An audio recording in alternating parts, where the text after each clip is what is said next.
Welcome back to the Dynasty Nerds YouTube page. I am Garret Price, and I am looking at 30 questions. That's right, 30 questions in one video. That's right, 30 burning questions. I have one for each team we have left to watch this week in week one. Let's get at it.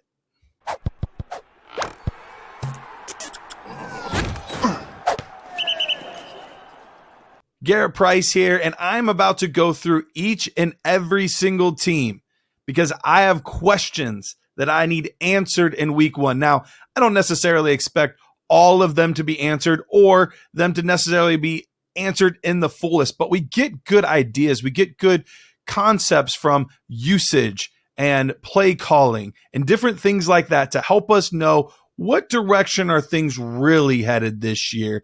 It's not the full story. We don't want to overreact, underreact, but it at least gives us a glimpse into what we might be seeing this year. So let's go through all the teams. I'm leaving out Kansas City, Detroit. We already saw them last night. So for all the teams remaining, the 30 other teams that we have not seen play yet, here are the questions I have. In the order I'm going in, I know it's going to seem super random. It's not by division. It's simply alphabetical order from NFC and then alphabetical order AFC. So it's going to seem random. It's not, I promise. All right, first one here, Arizona Cardinals. My burning question for the Cardinals is, will Michael Wilson get significant snaps at the X receiver position? Third round pick this past year out of Stanford. Really, really talented player, but he's been injured a lot. This Arizona Cardinals team is a little bit of a mess, but I think he's going to get some decent usage because he's different than a lot of the other players. He has that size that you can't teach a guy like Rondale Moore or Hollywood Brown or Greg Dortch. So I want to see what kind of usage he gets in week one. Atlanta Falcons. The Atlanta Falcons, the thing I want to see this week is, have we seen any sort of development from Desmond Ridder? He has been given so many weapons. He has one of the best offensive lines in the league this year, according to PFF, a top 10 offensive line. And they added a lot of pieces on the defensive side. So there's a chance that he could end up having a really good season because a lot of the other pieces are in place. Does he have enough in the repertoire to be able to make it happen and to consistently hold on to this job? Because there's a lot of good quarterbacks next year, but if this team makes the playoffs, could be interesting. Week one will tell us what direction he's really headed. All right, next we've got the Carolina Panthers. The thing I'm looking at here is Miles Sanders. Every year we have certain players that are monsters, partly just due to the volume that they get. Look, I think Miles Sanders is still a good player, but what really intrigues me about him this year is the potential usage. He could be a usage monster this year. We're talking a guy that could get 250 rush attempts, another 60, 70 targets in the passing game. Even if he's not super uber efficient, because we know this offensive line isn't great, just those raw numbers alone could push him into the RB1 conversation. We saw that with this very same team a few years back with Mike Davis. Miles Sanders is definitely a better version of Mike Davis. So if he gets the volume, volume is king for running backs. How about those Dallas Cowboys? The burning question for me is Brandon Cook still good? We've seen him be an amazing player for so many years, putting up 1,000-yard seasons on so many different teams, but he's not a young pup anymore. Does he still have that raw speed? What are they going to use him like? Is he being featured in two wide receiver sets often, or is it Gallup that's being more featured? I'm really curious to see exactly how Brandon Cooks is going to be used and if he still has the juice to be a very good fantasy football wide receiver. Let's move over to Green Bay. The note I have here is just Jordan Love. Jordan Love. I want to see Jordan Love. I don't know if he's good. I think he is, but I don't think he's great, but I think he could be solid, but I truly don't know any of those things. I'm excited to see what this offense looks like under Jordan Love.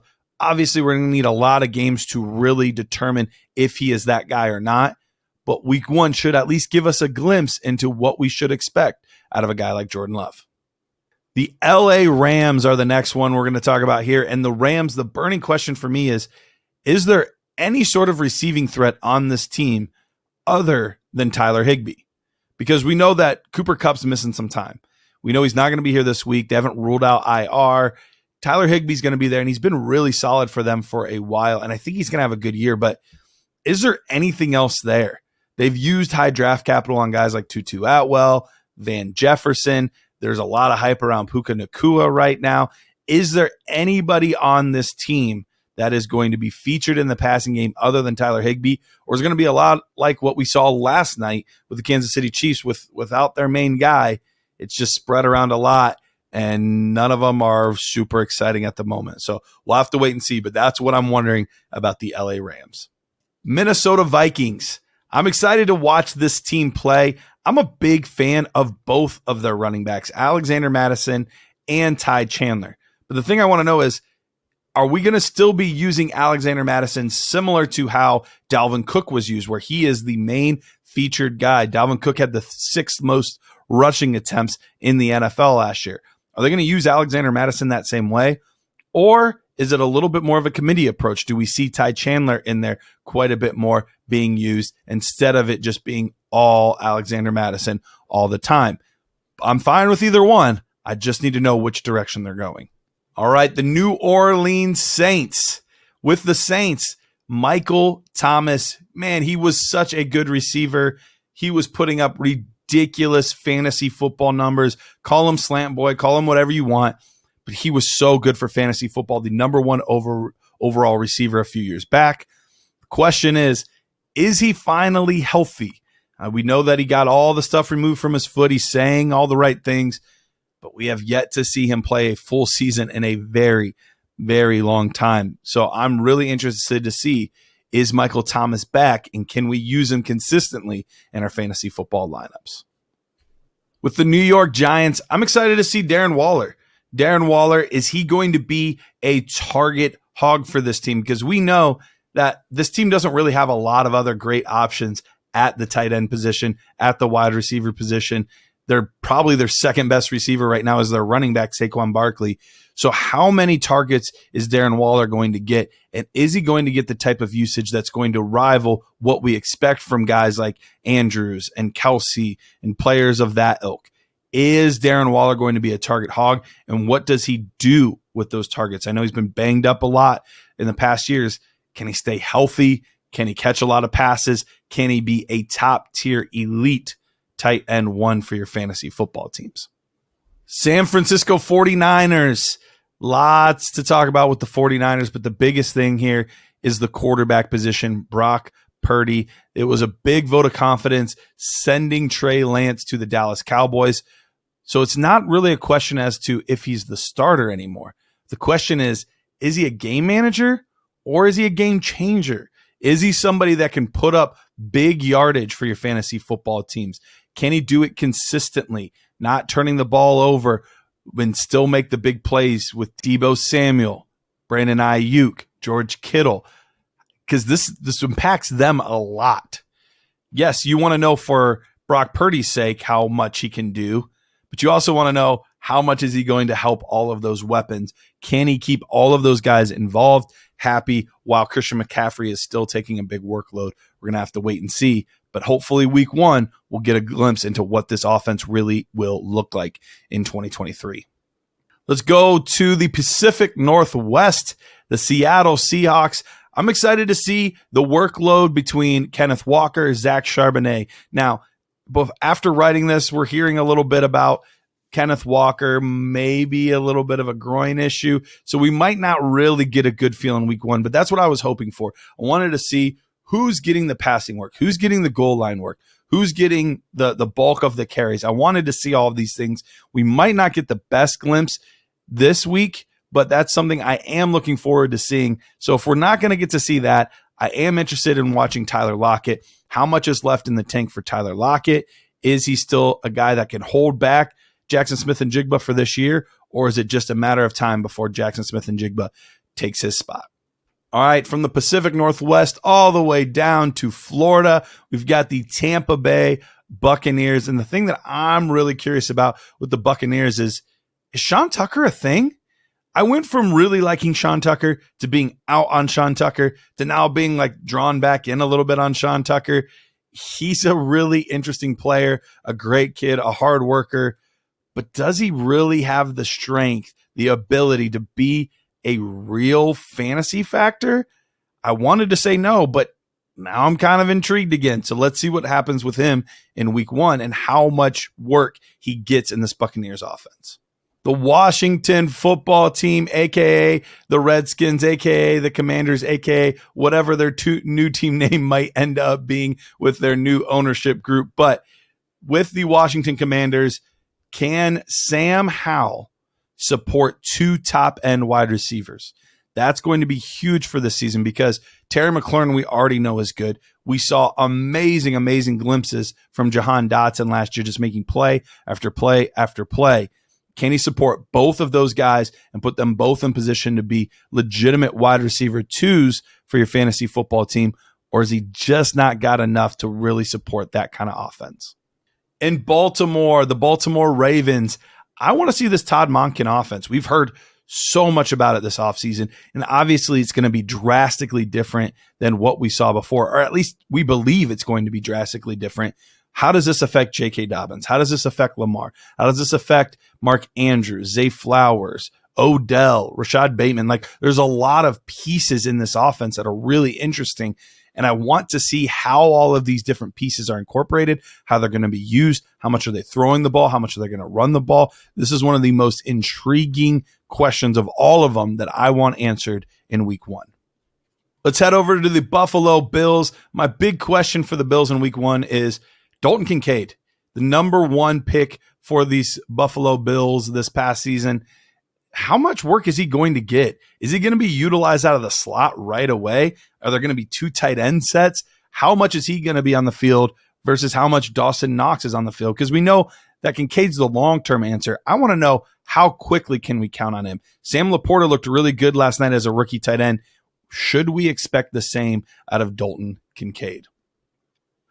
All right, for the Cincinnati Bengals, this is one of the most established offenses. Not a lot has changed this past year, but the big question is Joe Burrow fully healthy? There's some real question marks about him. He keeps getting injured early on in the seasons, and it's been a little concerning. He's been injured late in seasons, and it's a little bit concerning.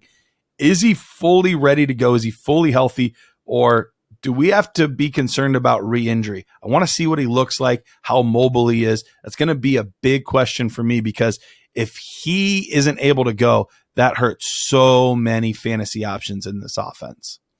For the Cleveland Browns, it's a real simple question. Is Deshaun Watson still good?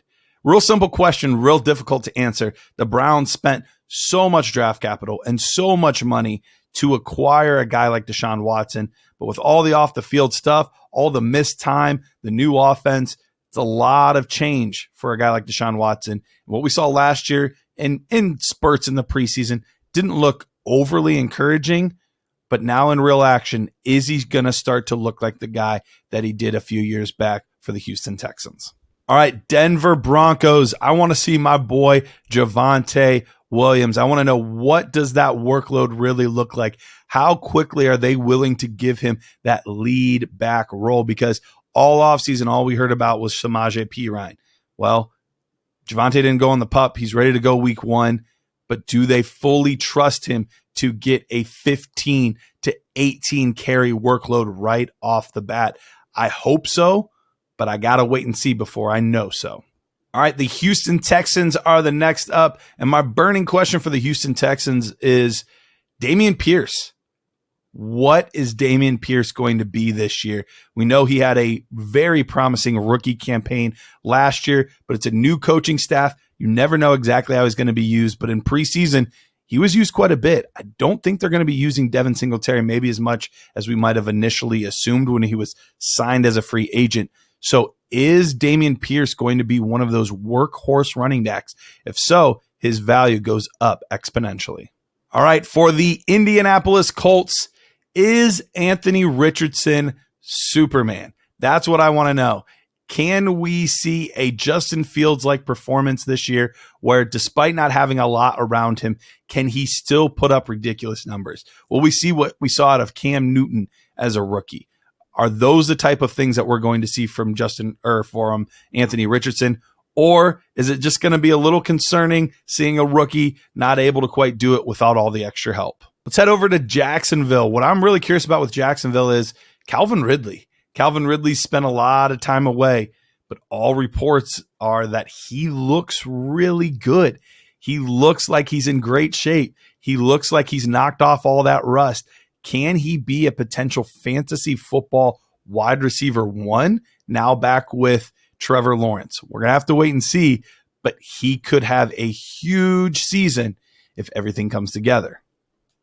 All right, let's head to the Las Vegas Raiders. With the Raiders, I want to see Michael Mayer. We talked about Sam Laporta earlier. We talked about Dalton Kincaid. Here's another tight end that has the opportunity to get involved a lot early.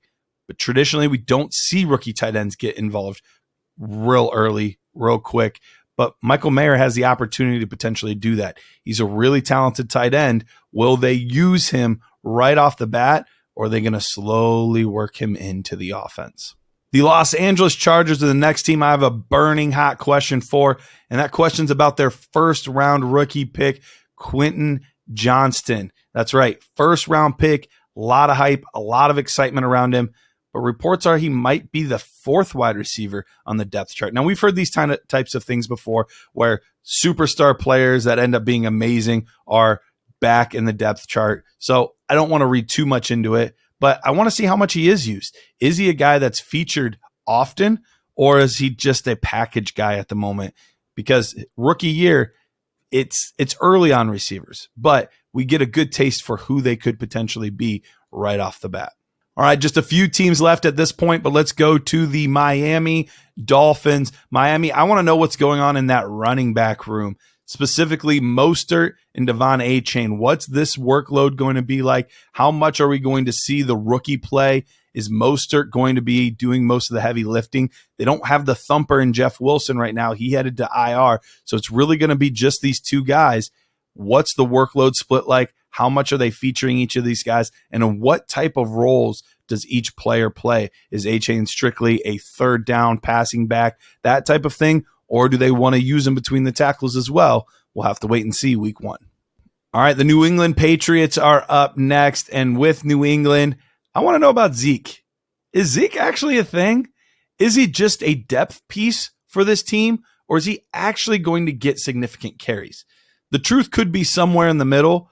And I still think Ramondre Stevenson is that guy in the offense. But I am really curious to see how much does Ezekiel Elliott get involved in this offense. Is it just goal line? Is it just short yardage? Is it in the passing? Like, I have no idea how they're going to use him. I'm really curious to see what his involvement, what his snap share, all of those types of things. That's what I want to see in week one. All right, the New York Jets. This is another team. There's a lot of moving parts, a lot of things I'm excited to see. But I think the biggest one is, where are we at on Breece Hall? Is Breece Hall healthy? Is he ready to go? If so, what's the split between him and Dalvin Cook? Because right now, it's tough to really know who to start with confidence. Can you start either one with confidence at the moment? It's going to be really tricky to see how all of this plays out. We know Breece Hall had a really good rookie campaign going before the big injury, and Dalvin Cook has been an absolute stud for years. So I'm curious to see how it all plays out. Both players are good, but I just want to know which one I can use. On to the Pittsburgh Steelers, and with the Steelers here, I want to know about Jaylen Warren. Look, I'm a Najee Harris guy. I think Najee's a good player. I think he's a talented player, and I think he's going to get a bulk of the workload. But I just keep hearing more and more and more about Jaylen Warren. Is that really a thing, or can we kind of squelch that now that Najee Harris is fully healthy once again, not dealing with the foot stuff from last year? Is he still the guy in the offense? We're going to kind of have to wait and see on that, but I still think it's Najee Harris. Last but not least, we've got the Tennessee Titans, and the burning question for me is, where are we at on Treylon Burks? Treylon Burks, a little bit of a disappointing rookie campaign. There was a lot of hype this offseason after they didn't use any draft capital, any free agent spots on a wide receiver, and then late in the process, they end up getting the DeAndre Hopkins. So where does that leave Treylon Burks? How much has he improved? How much has he developed? Is this going to be his team next year? Or is he just another player with a lot of hype that isn't able to live up to the expectations? Let's wait and see. Thank you everyone so much for tuning in. I would love to hear all of your burning questions heading into week one. Put them in the comments below. Let me know who you're excited about, who you're wondering about, and the questions that you need answered week one of the NFL season.